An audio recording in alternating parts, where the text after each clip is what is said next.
Hello guys, আসসালামু আলাইকুম। আপনাদের মাঝে আরেকটি ভিডিও নিয়ে আসলাম। সেটা হচ্ছে আমি আজকে চর ভ্রমণ করতেছি এই করার জন্য। চরে এসে নেমে গেছি, হাঁটতেছি। এই যে এখন আমার গন্তব্যস্থলে আমি পৌঁছে গেছি। গন্তব্যস্থলে এই করার পরে আবার আমি হেঁটে হেঁটে নৌকা ঘাটে আসলাম। এসে দেখি আবার 4-5 জন লোক আমার মতো পার হয়ে যাবে, তারা বসে আছে। কি যে গরম আজকে, 38 ডিগ্রি সেলসিয়াস, সেই রোদে থাকা যায় না। সূর্য মামা এই যে তাপ দিচ্ছে,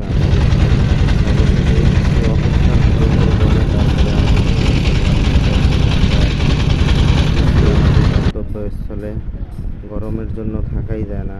নৌকায় করে আসার সময় দেখি যে 4 জন লোক ঘাস কেটে গরুকে খাওয়ানোর জন্য নিয়ে যাচ্ছে। তারা এত গরমে ঘাস কেটে পরিশ্রম করে আবার নৌকা ভাড়া দিয়ে নিয়ে যাচ্ছে গরুকে খাওয়ার জন্য। এরকম প্রাণীর প্রতি ভালোবাসা থাকার দরকার সবাইরে। যারা গরু পোষেন তাদের সবাইরে বলছি, এরকম ভালোবাসা সবাইরে থাকার দরকার।